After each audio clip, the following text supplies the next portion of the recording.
Channel. देखते हैं आज का जीएफजी का पीओटीडी क्या है। बहुत ही इजी क्वेश्चन है यार, प्रोडक्ट एरे पजल। ठीक है, हमें क्या गिवन है कि एक एरे गिवन है। ठीक है, ये गिवन है 2 10 3 5 6 2। एक हमें नया प्रोडक्ट एरे बनाना है।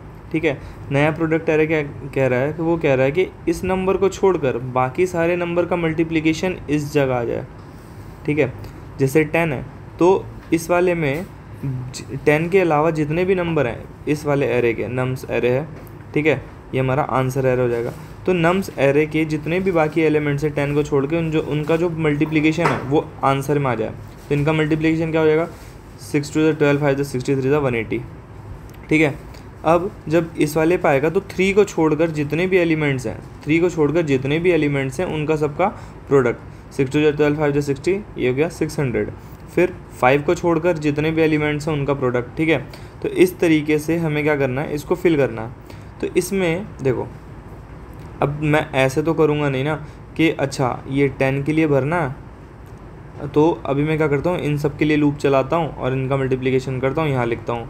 फिर 3 के लिए करना है, फिर लूप चलाता हूँ, इन सब का मल्टीप्लिकेशन करता हूँ, यहाँ लिखता हूँ। ठीक है, तो नहीं, ऐसा तो नहीं होने वाला है। ठीक है, तो एक चीज़ तो बहुत ही इसमें क्या है, सिंपल है कि हम क्या करेंगे, पहले सबका प्रोडक्ट कर लेंगे। 10 × 3 × 5 × 6 × 2 एक प्रोडक्ट होगा जिसमें मैं इसमें सबका प्रोडक्ट कर लूँगा। अब क्या करूँगा, लूप चलाऊँगा।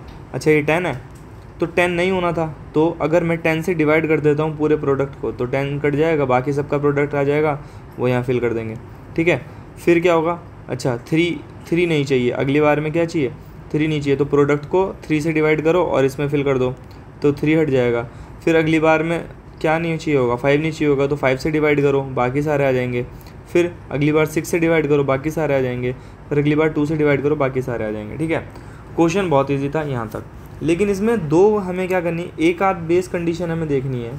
ठीक है, थोड़ी सी बेस कंडीशंस हम यहाँ पर चेक करेंगे। क्या अगर हमारे प्रोडक्ट में 0 आ जाता है, जैसे यहाँ पर ये 10 है, 3 है, 5 है, 6 है, 2 है, अब 0 6 2 आ जाता है। ठीक है, अब मैं इसको कैसे हैंडल करूँगा, अगर मैं प्रोडक्ट करता हूँ, सबका प्रोडक्ट करता हूँ, अगर सबका प्रोडक्ट करा तो मेरा तो प्रोडक्ट क्या हो जाएगा, 0 आ जाएगा।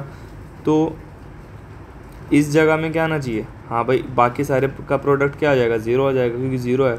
ठीक है, अब 3 को छोड़ के बाकी सारे का प्रोडक्ट क्या आ जाएगा, 0 आ जाएगा। 5 को छोड़ के बाकी सबका, 0 को छोड़कर, अब देखो अब क्या है, 0 नहीं चाहिए, तो इस सब का प्रोडक्ट करो, इन सब का प्रोडक्ट क्या आएगा, 0 नहीं आएगा, क्योंकि 0 यहाँ पर है। ठीक है, लेकिन जब मैंने प्रोडक्ट किया, एक लूप चला के सबका प्रोडक्ट किया, तो ओवरऑल प्रोडक्ट तो मेरा क्या आ रहा था, 0 आ रहा था। तो उस हिसाब से तो सब में 0 होना चाहिए। क्या सब में 0 होगा, नहीं होगा। तो यहाँ पर है जहाँ पर हमें अपनी क्या करना है, बेस कंडीशन को देखना है कि हम क्या करेंगे, प्रोडक्ट करेंगे। ठीक है, प्रोडक्ट करेंगे और काउंट ऑफ ज़ीरोज़ भी रखेंगे। ठीक है, काउंट ऑफ ज़ीरोज़ भी रखेंगे। काउंट ऑफ ज़ीरोज़ रखने के लिए मैं क्यों कह रहा हूँ, क्योंकि अगर एक और 0 को यहाँ पर इंट्रोड्यूस कर देता हूँ, तो अब देखो, अब सभी के लिए क्या होएगा, मेरा आंसर 0 ही आएगा। अब सब के लिए मेरा आंसर क्या आएगा, 0 आएगा। क्यों आएगा, देखो इसलिए आएगा, अगर मैं 10 को छोड़ता हूँ, बाकी सबका प्रोडक्ट करूँगा, तो इस सब के लिए 0 है। ठीक है, पहले क्या था, सिर्फ एक 0 था, तो एक 0 था तो बाकी सबका प्रोडक्ट तो 0 नहीं आ रहा था। अब 2 0 हैं, अगर एक से ज़्यादा 0 हो जाएंगे ना, तो कितनों का भी प्रोडक्ट करो, इस 0 को छोड़ दो चलो, तो बाकी सारे का प्रोडक्ट में एक 0 तो आ ही रहा है ना। ठीक है, अगर मैं इस 0 को छोड़ रहा हूँ तो बाकी सबके लिए तो एक 0 आ ही रहा है, तो सबका प्रोडक्ट क्या हो जाएगा, 0। इस 0 के लिए भी सबका प्रोडक्ट क्या हो जाएगा, क्योंकि उसमें ये वाला 0 ऐड हो जाएगा, क्योंकि अगर इस 0 को छोड़ते हैं तो इन तीनों का प्रोडक्ट और इन दोनों का प्रोडक्ट ठीक है, तब क्या होगा, 0 होगा। तो इसलिए मुझे क्या करना है कि काउंट भी मेंटेन रखना है कि कितने ज़ीरोज़ आ रहे हैं। तो मैं क्या करता हूँ, एक फॉर लूप चलाऊँगा। ठीक है, फॉर लूप चलाएंगे, फॉर लूप में प्रोडक्ट करते जाएंगे, और जब वैल्यू 0 होगी ना तब प्रोडक्ट नहीं करेंगे। क्या होगा, जब वैल्यू 0 होगी तब हम उसका प्रोडक्ट नहीं करेंगे, हम क्या करेंगे, नॉन ज़ीरो वैल्यूज़ का प्रोडक्ट करेंगे। ठीक है, अभी अगर हम एग्जांपल लें 10 3 5 0 6 2, क्या करें, प्रोडक्ट में कौन कौन सी वैल्यू आएंगी, 10 × 3 × 5 × 6 × 2। ज़ीरोज़ कितने हो जाएंगे, इसमें 1 हो जाएंगे। ठीक है, तो 1 ज़ीरोज़ हो जाएंगे। तो अब देखो, अगर मेरा एक 0 है, ठीक है, अगर मेरे 2 ज़ीरो हो जाते, अगर मेरे यहाँ पर 2 ज़ीरो हो जाते तो ज़ीरो की वैल्यू क्या हो जाती, 2 हो जाती। तो मैं क्या रिटर्न करूँगा, arrays with full of zero, क्योंकि अगर एक से ज़्यादा ज़ीरो हैं तो ये कंफर्म है कि पूरा एरे मेरा ज़ीरो ही हो जाना है, ठीक है। लेकिन अगर एक ज़ीरो है, तब क्या, तो मल्टीप्लिकेशन में कौन कौन आया, 10, 3, 5, 6, 2, ठीक है। ज़ीरो आया, नहीं आया। तो अब जब अगर एक ज़ीरो है तो मुझे क्या करना है, ये देखना है कि अगर मेरा नम्स ऑफ आई ज़ीरो है क्या, अब देखो अब मैं फील कर रहा हूँ, क्या 10 मेरा ज़ीरो है, नहीं है। अगर मेरा 10 क्योंकि जहाँ ज़ीरो है ना वहीं पे मेरी नॉन ज़ीरो वैल्यू आएगी, क्योंकि ज़ीरो को नहीं लेना, बाकी सब को लेना है, बाकी सब का प्रोडक्ट तो पॉजिटिव आएगा।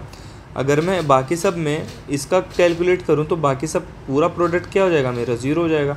तो मुझे चेक करना है कि अगर मेरा नम्स ऑफ आई ज़ीरो है, अगर मेरा नम्स ऑफ आई ज़ीरो है तो मेरा आंसर ऑफ आई क्या हो जाएगा, प्रोडक्ट हो जाएगा। लेकिन अब देखो क्या ये मेरा ज़ीरो है, नहीं है। अगर ये ज़ीरो नहीं है तो आंसर में क्या, यहाँ पर क्या फिल कर दो, ज़ीरो कर दो, ठीक है।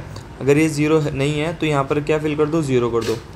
अब ये है, नहीं है, ये है, नहीं है, ये ज़ीरो है, हाँ ज़ीरो। अगर ये ज़ीरो है तो आंसर में क्या डालो, प्रोडक्ट। ये जो भी टोटल प्रोडक्ट आएगा 180 करके या जो भी आ रहा था, ठीक है, 1800 जो भी आएगा वो यहाँ पर वैल्यू आ जाएगी, अदरवाइज़ ज़ीरो।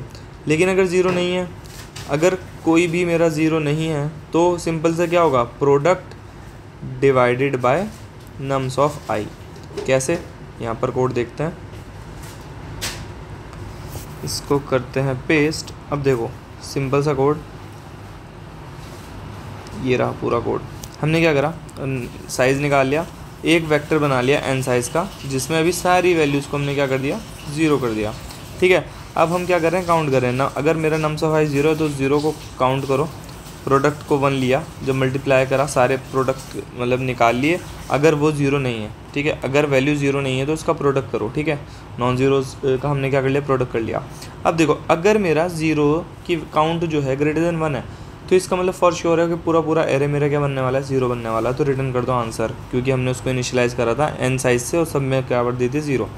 अगर नहीं है तो सिंपल से देखो कि अब एरे चलाओ। अब एरे में अगर ज़ीरो है, अगर नम्स ऑफ आई मेरा इक्वल ज़ीरो बन रहा है तो आंसर ऑफ आई में क्या चला जाएगा, प्रोडक्ट चला जाएगा। अगर कोई एक वैल्यू मेरी ज़ीरो बन रही थी तो बाकी सारी नॉन ज़ीरो वैल्यूज़ का प्रोडक्ट उसमें आ जाएगा, ठीक है। अगर एल्स इफ ज़ीरो है, मतलब कि मेरा नम्स ऑफ आई ज़ीरो नहीं है लेकिन मेरे पूरे एरे में कहीं तो ज़ीरो है, तो नम्स ऑफ आई मेरा क्या हो जाएगा, ज़ीरो। तो प्रोडक्ट मतलब जो भी मेरा आंसर ऑफ आई क्या हो जाएगा, ज़ीरो। कि मतलब मेरा पूरे उसमें कहीं ना कहीं तो ज़ीरो है। तो इसके लिए किसी जो नॉन ज़ीरो वैल्यूज़ हैं उनकी वैल्यूज़ पे तो मेरा आंसर क्या आना है, ज़ीरो ही आना है। तो ज़ीरो नहीं, तो अगर कहीं भी ज़ीरो नहीं है तो आंसर ऑफ आई क्या हो जाएगा, product divided by nums of I, और ये मेरा आंसर हो जाएगा। इसको सबमिट करते हैं। आई होप ये बहुत ही ईजी प्रॉब्लम था, आप सभी ने कर लिया होगा। नहीं भी किया है तो आई होप आपको समझ आया सॉल्यूशन कैसे हमने किया है। If in case you understand the solution please make sure to subscribe the channel, like the video. चलिए के साथ फाइंड अप करते हैं गाइस, थैंक यू।